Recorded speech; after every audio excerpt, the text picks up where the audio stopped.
right, so now that we're talking about LRT, if you're looking at phase 2 and where it's going to run, would now be the time to buy along that line. Yeah, so what is phase 2's going which way? Is that going East and west. It's going east and west, okay.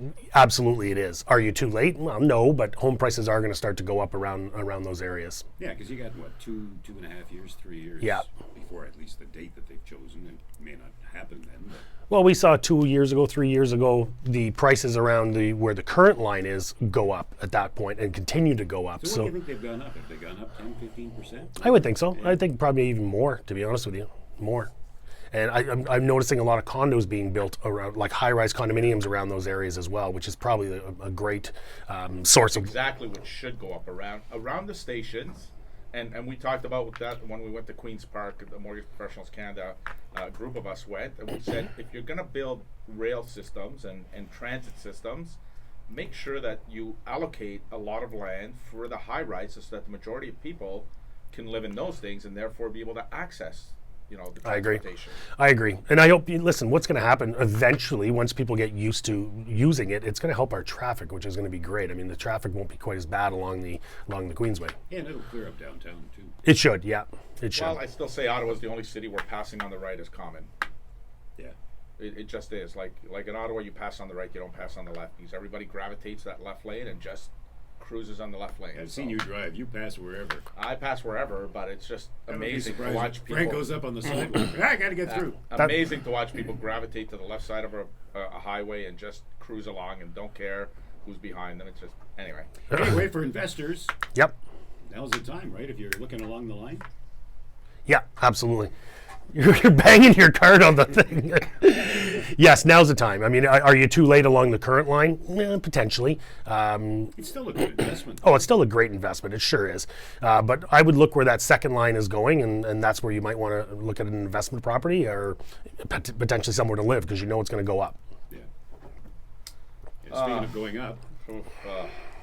Bond markets, I guess Trump didn't do anything wrong this week, or he didn't, I don't know, was he away or something? Because bond markets, he probably didn't tweet. Yeah. Bond markets spiked tremendously this week, like well over 1/4%. Why? Why does it do that? I'm thinking Trump. I'm thinking the economy looks like it's rebounding. Trump, I think, did make a comment this week about, he's not in favor of Treasury increasing the prime rate more. He thinks the economy's rolling along, so... and I think Did he not say it should be at zero? Well, Did I not read that? Yeah. But he's worried about them going up. I mean, obviously they're raising it, so that's against his wishes, obviously.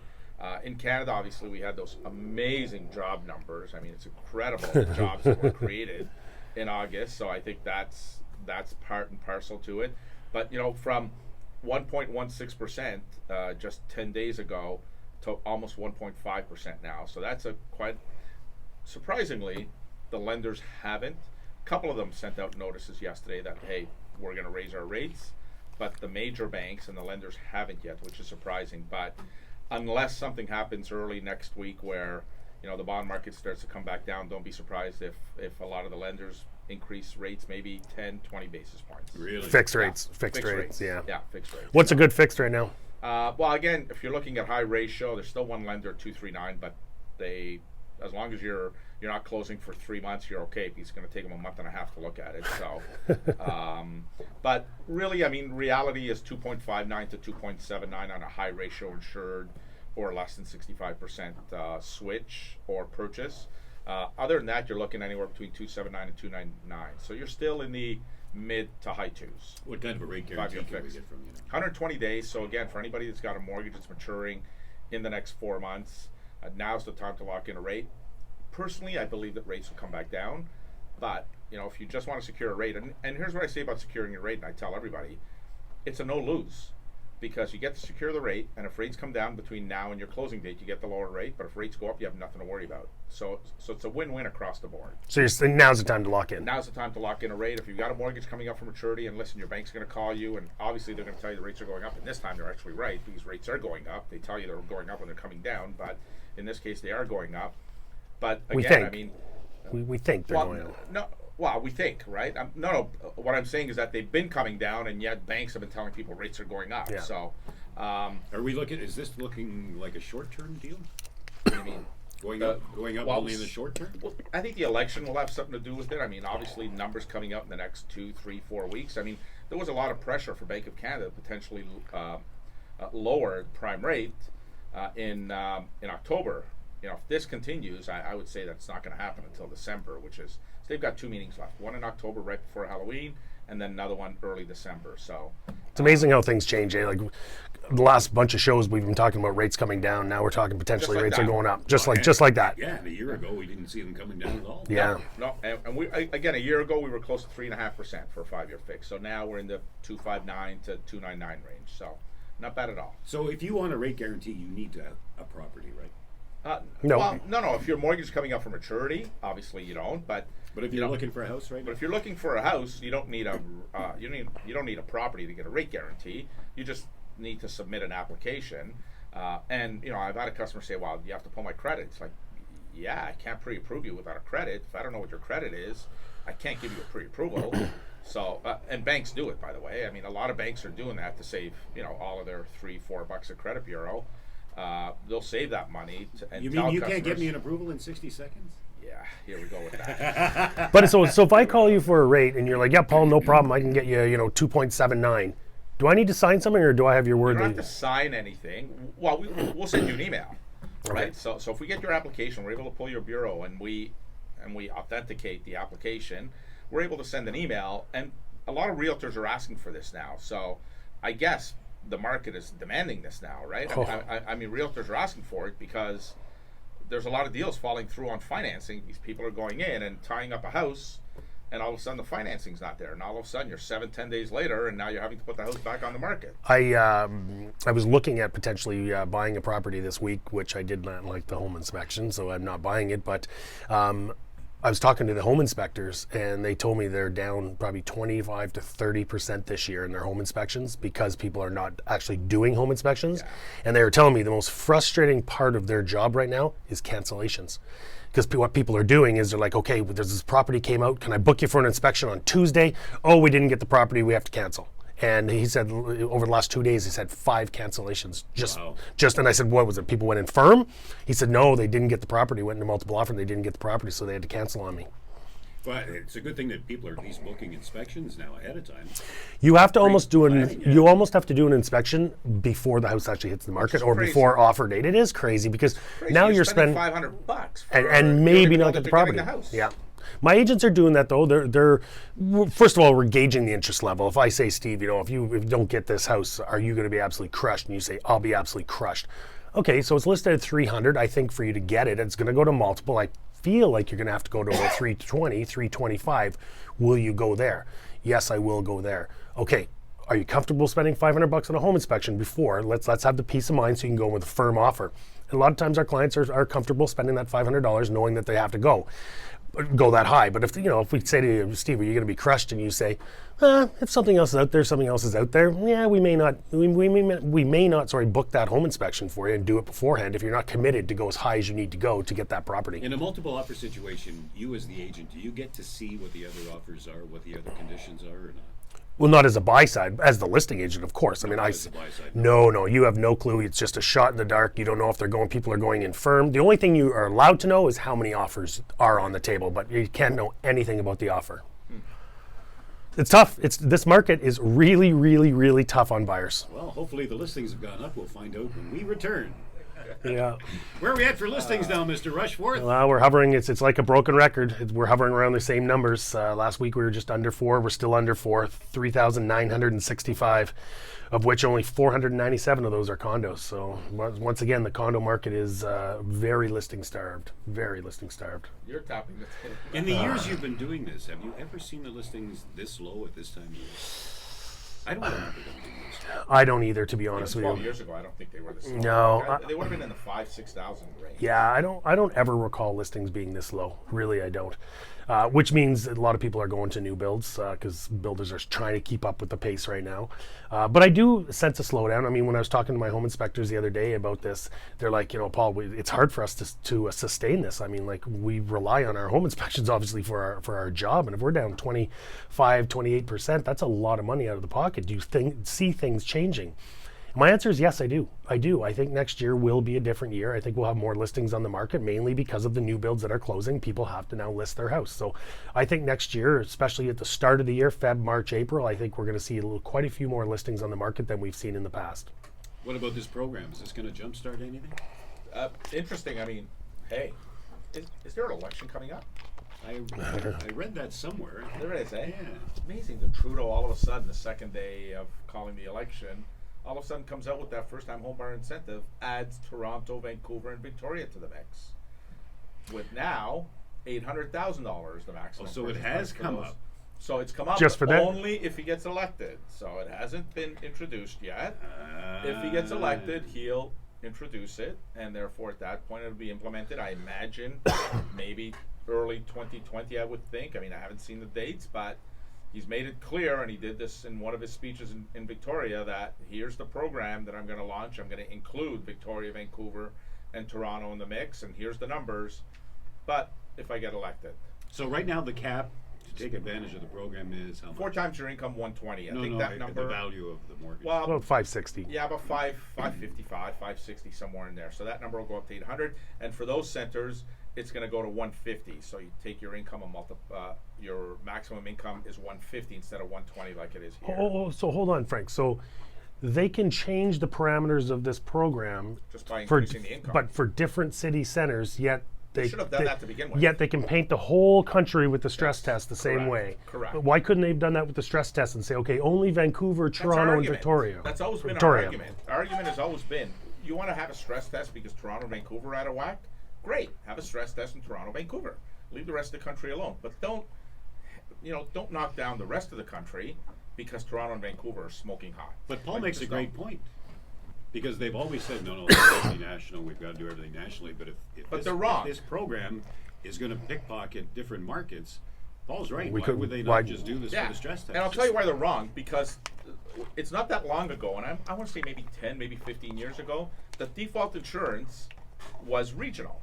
So if you bought a house in Toronto, default insurance was at maximum of $750, and if you bought an auto, it was $500,000. So they had that before, and they just got rid of it for some reason. They painted the whole country with the brush. Now there's a lot of talk that they're going to have to change it in Toronto and Vancouver, because to buy $1 million house, if you buy anything over $1 million, you can't get default insurance. And there's a lot of talk that that's one thing that needs to change. They need to bump it up in those centers to 1.4. Well, I wonder what happens if he doesn't get into power. If he's not elected, I wonder what happens to this program. I don't Well, know. I'm keep a close look on the keep an eye on the election, because over the next month or so, We'll see a lot of stuff. hopefully we're going to see some other programs come out from some of the other leaders Yeah. that are really This is an important topic for a lot of Canadians, and I believe that the Conservatives have put out there that they're going to go to the 30-year amortization. So Good. that's a good step. that is a good step. 521 Talk 521-8255. We'll be right back. Welcome back to the show. All right, hopefully we're going to see some more listings in the next few weeks. We hope so. We really do. You've been saying that for a while. I've been saying that, I think, for at least 7 months. I think so.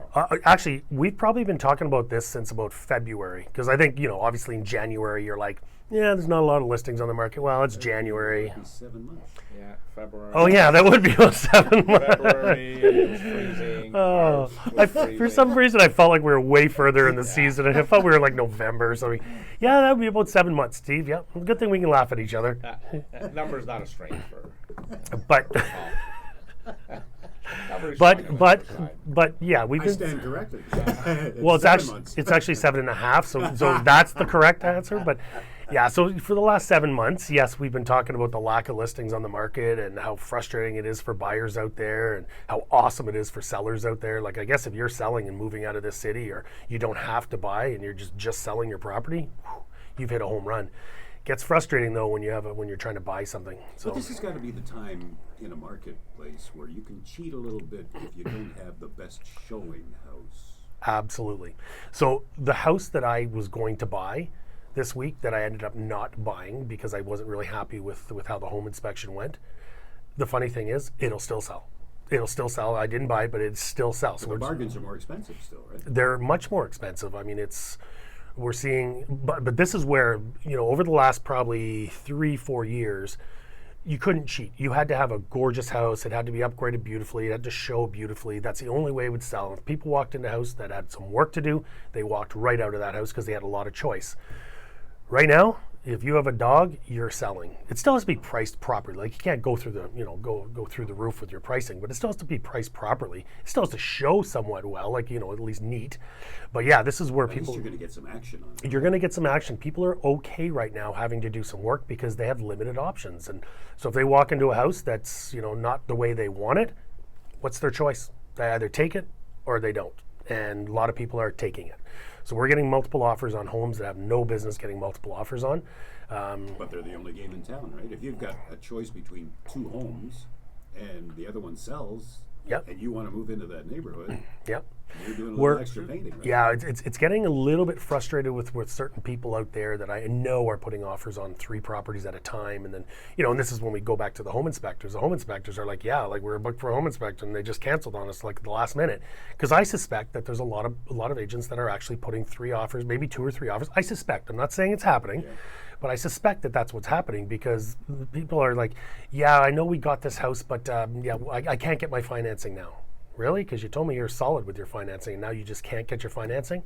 So they're backing out on things like that. So that's why it's important if you're a selling agent, get something up front in writing. Like get a letter from a mortgage broker that the buyer client is pre-approved and able to buy that property. Because I am signing more fall-through checks in that right now than I ever have in any market.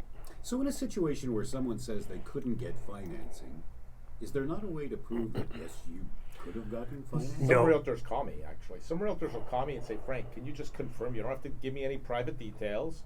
Can you just confirm whether the client has been approved or not approved? Then unfortunately, I say that is private information as well in itself. But the way the clause customer gives me authority to give you that information, I'm more than happy to do it. But I need an email from the customer saying, it's okay to talk to Paul about my financial stuff. Well, see, here's how the clause is written. It's up to the buyer's discretion whether they get their financing. So all I have to say is, I went to Frank for financing. I thought I was going to get 2.79. He said the best I can get is 3.19. I don't find that suitable financing.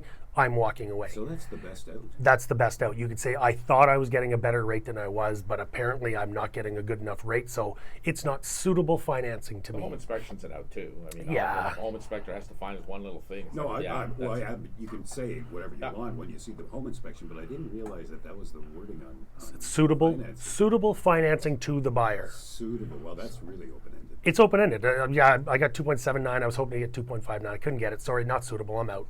So no wonder people are making offers on 2-3 homes. Yeah, I suspect they are. I don't want to get in trouble by saying people are. This is what I suspect is happening, and I hope it's not. But it's really frustrating to a seller because we've had a couple properties over the last probably couple months that have fallen apart on tiddly dumb little tiny things, and things you haven't seen before. No, they didn't like that there was a bunch of light bulbs burnt out. So maybe there's an electrical issue in this house. What? So people are backing out on those conditions, and then we go to put it back on the market, and the first thing someone says when they call us, what happened to the first offer? Did it fall apart on inspection? What's wrong with your house? Is there a problem here? Maybe we won't come see it. So it really hurts the seller when the buyers do that.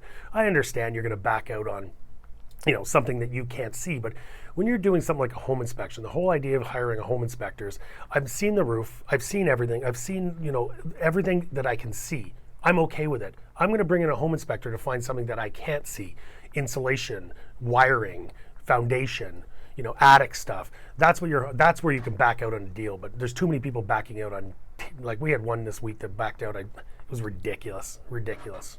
So given the market, is there not a way you can change the wording of that condition? Well, it's an Ontario Real Estate Association condition. So I mean, I guess you could try to. No, it's still suitable. It's always been suitable to the buyer. Frustrating. Birthdays, Mr. Birthdays. Napolitano. Marvin from my office celebrating his birthday. Happy birthday, Marvin. Our longtime friends, Lily Mariano Denardo, celebrating her birthday. I'm not going to be here next week, so I wanted to do that. And I'm going to give just a little shout out. There's a high school reunion that I'm going to miss, unfortunately, but for anybody interested, High School of Commerce having a reunion on the 28th of September at St. Anthony's Soccer Club. Go to Facebook, type in High School of Commerce reunion. And is that your reunion? That was my reunion. You went to my high school? That was I like went to high school. 50 years ago, I probably. know. Go figure, eh? A long time ago. What year did you graduate? 81, I think. 80, 81, somewhere in there. So a long time ago. What about you? I was 7. Yeah. Steve was working. And one last birthday, because I'm going to miss it, and she mocks me and finds every reason to mock me. Sherry Crease from our office, our VP of Sales and Service, is turning 50 years old, Sherry. Oh, you don't say 50 that. years old, Sherry, in 2 weeks. I'm going to miss it, so I want to make sure that I wish her a happy birthday. Have a great trip to Italy. Thank you. Paul at paulrushforth.com. Frank N at mortgagebrokersottawa.com. Have a great weekend. Have a great weekend.